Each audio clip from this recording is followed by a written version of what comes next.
La presse va mal à La Réunion. Je crois que c'est un constat que nous, dans le milieu, on connaissait depuis très longtemps, mais qui maintenant est apparu au grand jour, avec d'abord la mise en liquidation du quotidien et l'annonce par le PDG du GIR que la situation du GIR n'était pas meilleure et que très probablement il devait lui aussi déposer son bilan dans les jours qui viennent. On parle de début janvier. Face à cette situation, on ne peut pas rester les bras croisés. La presse est un élément et un pilier essentiel de la démocratie et Alfred Schenpan a l'habitude de dire, et je suis tout à fait d'accord avec lui, que si on a les moyens de faire quelque chose et qu'on ne le fait pas, on est coupable, on est responsable. Donc nous avions les moyens de pouvoir sauver la presse à La Réunion et nous nous sommes réunis de façon à ce que chacun apporte sa pierre à l'édifice. C'est ainsi que lui, de son côté, il a réuni une quinzaine d'investisseurs qui, alors aujourd'hui on est un peu plus de 15, peut-être qu'on arrivera même à 20, qui ont chacun apporté une somme identique de 100 000 euros, ce qui fait qu'on oscillera entre 1,5 million et 2 millions au final. Et moi, de mon côté, je me suis attaché à essayer d'abord d'imaginer comment pourrait se passer cette reprise et ensuite de trouver les journalistes pour pouvoir mettre en œuvre ce projet. Et puis est arrivé le dépôt de bilan et la liquidation du quotidien. On a pensé à ce moment-là déposer un projet de reprise du quotidien. On y a finalement renoncé, mais dans les dernières minutes avant le dépôt, parce qu'on a découvert un certain nombre de choses dans le dossier qui rendaient cette reprise impossible. Et j'irais jusqu'à dire impossible pour nous, mais impossible pour quelque investisseur que ce soit. Il y a ce qu'on appelle la clause de cession, c'est-à-dire que les journalistes ont un statut particulier qui fait qu'ils touchent une indemnité en cas de reprise du journal par un nouvel investisseur ou des investisseurs. Nous avions essayé de voir Carole Schenkishun avant, et au final, on n'avait pu la rencontrer que le dernier jour avant le dépôt de l'offre de reprise. Et là, lors de la réunion, on lui a posé la question, mais quel serait le risque maximal si jamais l'ensemble des journalistes faisaient jouer la clause de cession? Et là, elle nous a répondu, on l'a fait, on l'a estimé, 5 millions d'euros. 5 millions, c'était impossible. Quand vous démarrez avec un capital d'1,5 million, c'est pas possible d'avoir une... Alors, il faut savoir aussi que les journalistes peuvent faire jouer cette clause pendant 3 ans, c'est ce que dit la jurisprudence, après la reprise. C'est-à-dire qu'un investisseur vivrait avec cette épée de Damoclès au-dessus de la tête pendant 3 ans, sans savoir qui et combien ça va lui coûter.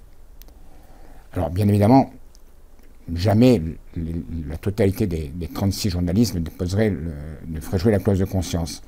Mais même si on n'avait que 4, même si on n'avait que 5, même s'il n'y avait que 6, nous, le 1,5 million qu'on apporte, c'est pour sauver le journal. Et on en a besoin pour sauver le journal. Nous n'avons pas les moyens de mettre 500, 600, 700 000 euros en clause de conscience. Ça veut dire que si on le faisait, on irait droit dans le mur. Et que 6 mois ou 1 an après, nous aussi, nous déposerions le bilan. Ça, c'est le premier point. Le deuxième point, c'est que le quotidien perd beaucoup d'argent. Il perd 2,5 millions. Donc, 2,5 millions par an. Carole Schenkishun, la PDG du groupe, elle-même a dit que depuis que sa famille a repris, sur les dernières années, ça leur a coûté 12 millions d'euros. Qui, aujourd'hui, peut supporter une telle charge? C'est impossible. Même un millionnaire ne le pourrait pas. Il faudrait un milliardaire.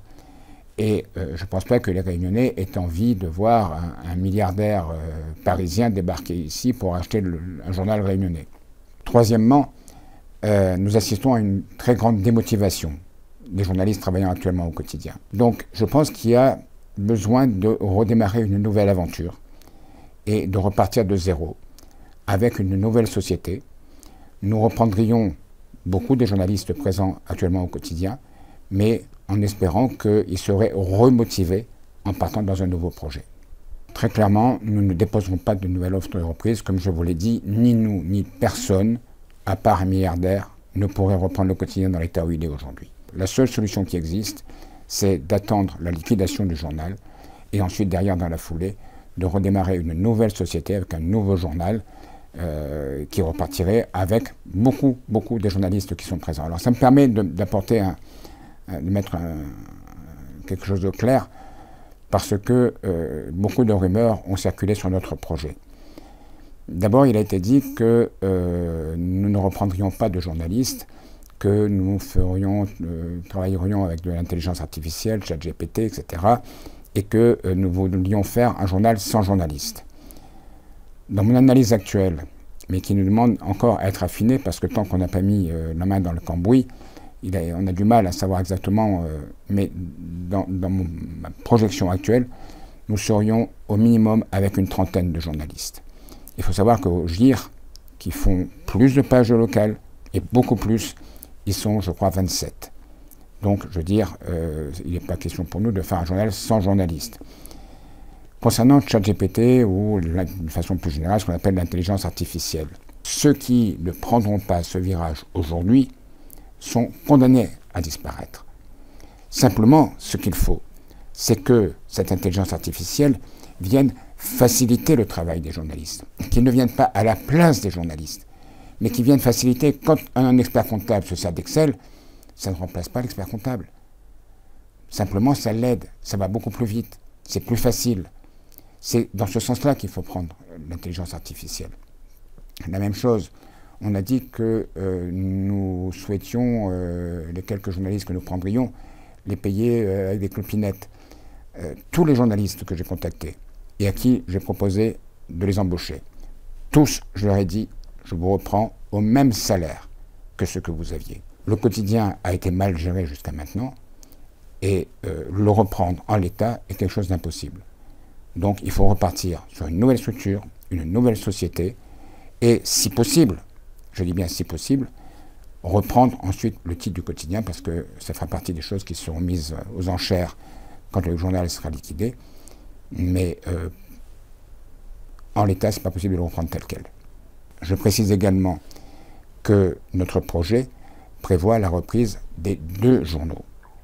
Puisque le GIR a annoncé officiellement qu'il était en état de cessation de paiement, que les salaires n'ont pas pu être faits pour le mois de décembre, notre projet prévoit la reprise des 2 journaux parce que les 2 journaux sont viables, et ça je l'affirme avec force, les 2 journaux sont viables à condition qu'on mutualise un certain nombre de choses, notamment l'impression et la distribution. C'est quelque chose que le gouvernement demande depuis des années, que Bercy, le ministère des Finances, demande depuis des années, et pour une raison que j'ignore, ni Carole Chenkichu ni Jacques Tillier n'ont jamais réussi à se mettre d'accord entre eux, et ça n'a jamais existé jusqu'à aujourd'hui, et c'est ce qui plombe les comptes des 2 entreprises. Il faut savoir que, par exemple, je vous donne un seul exemple. Je vous l'ai dit, la dette du quotidien est de 2,5 millions par an. Pas la perte du quotidien, de 2,5 millions par an. 2,5 millions, c'est à peu près la somme que l'on économiserait en changeant simplement d'imprimeur. Donc vous voyez que c'est faisable, mais dans le cadre d'une entreprise bien gérée. Nous sommes totalement indépendants des politiques. Nous avons bien évidemment rencontré les politiques, parce que c'est normal, au même titre que nous avons rencontré les ministres sur Paris, mais nous sommes totalement indépendants des politiques. Mais à ce sujet-là, il y a 2 choses que je crois importantes de dire. 1, il est important, il est vital de garder les 2 titres. Je vous l'ai dit pour des raisons économiques, mais aussi pour des raisons, je dirais, plus politiques. Aujourd'hui, le quotidien est plutôt marqué à gauche, le GIR est plutôt marqué à droite. Nous tenons à ce que les 2 journaux continuent et avec cette même couleur politique. Ça, c'est le premier point. Il faut un équilibre et il faut que les 2 journaux existent. Et ils existeront en étant totalement indépendants l'un de l'autre, avec peut-être même des actionnaires légèrement différents, avec une rédaction et un rédacteur en chef séparés. Chacun sera dans des locaux différents et il n'y aura aucun lien entre les 2. Ils seront même en totale concurrence. Et ça, je crois que c'est important de le dire. 2 journaux avec les mêmes orientations qu'aujourd'hui.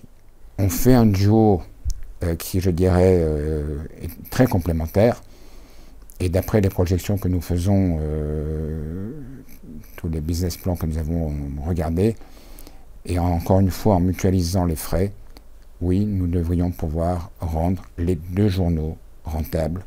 Alors, il n'est pas question de gagner de l'argent, hein. On a bien dit aux actionnaires, que l'argent que vous mettez dedans, vous pouvez déjà faire une croix dessus, et considérez-le comme perdu, mais on peut au moins les rendre rentables et faire en sorte qu'ils ne perdent plus d'argent. Notre business plan est fait sans les aides, Maintenant, s'il y a des aides, elles sont toujours les bienvenues parce qu'elles nous permettront d'améliorer le contenu.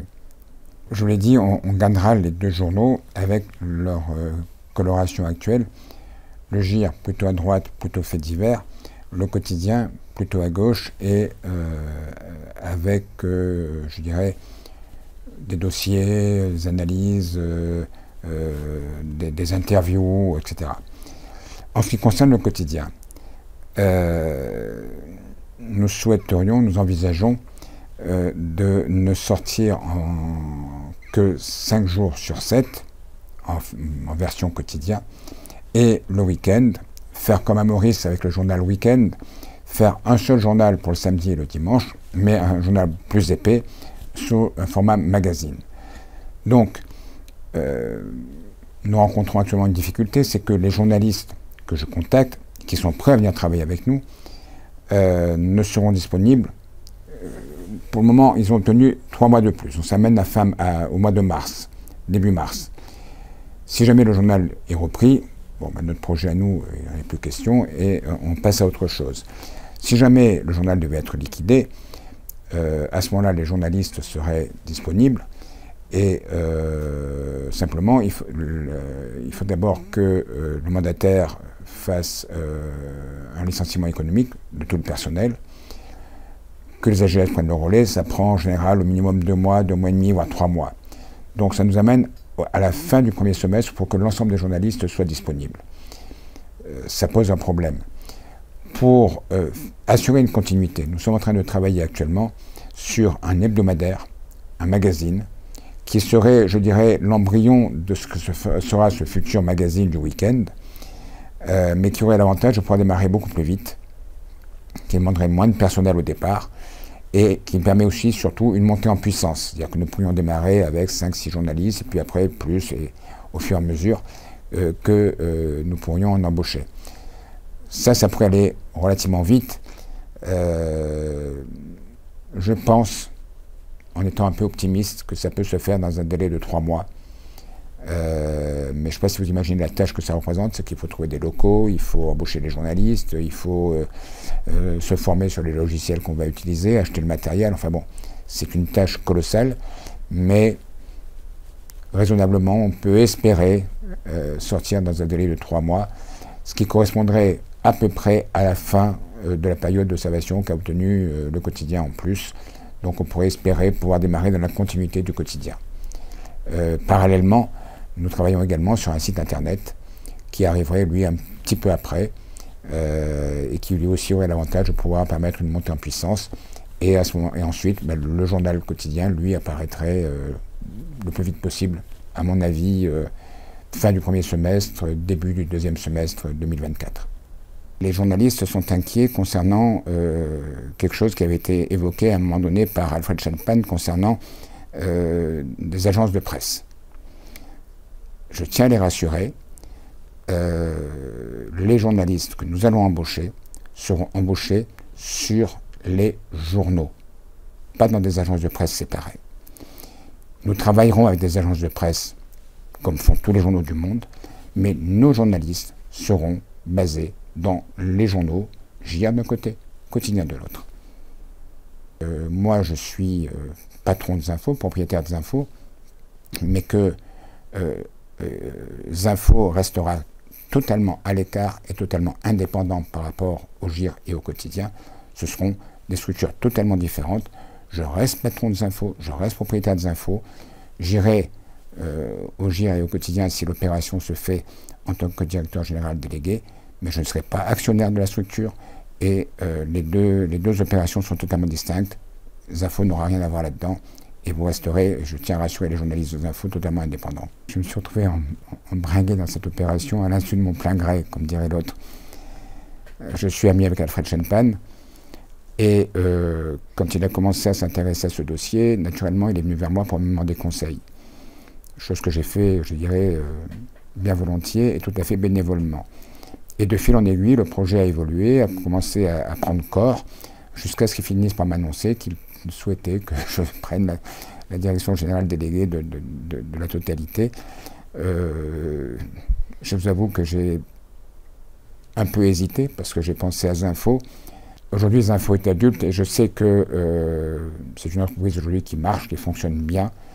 Je sais que je peux m'appuyer sur des cadres de qualité, sur des journalistes de qualité, mais pas que des journalistes, hein, il n'y a pas que des journalistes à Zinfo. Tout le personnel se donne vraiment à fond. Je pense que nos lecteurs peuvent le voir tous les jours. Et je sais que même si je suis moins présent, si je serais moins présent, Zinfo continuera à fonctionner et à bien fonctionner. Je me suis dit, encore une fois, si la presse est en danger de disparition, il faut vraiment dire les choses telles qu'elles sont, hein. Si j'ai moi la possibilité de donner un coup de main et d'aider à la sauver, si je refusais, je ne pourrais pas me regarder dans une glace après. Donc, c'est la raison pour laquelle, c'est les deux raisons pour lesquelles j'ai accepté. Un, par rapport à la responsabilité que j'avais d'essayer de sauver la presse.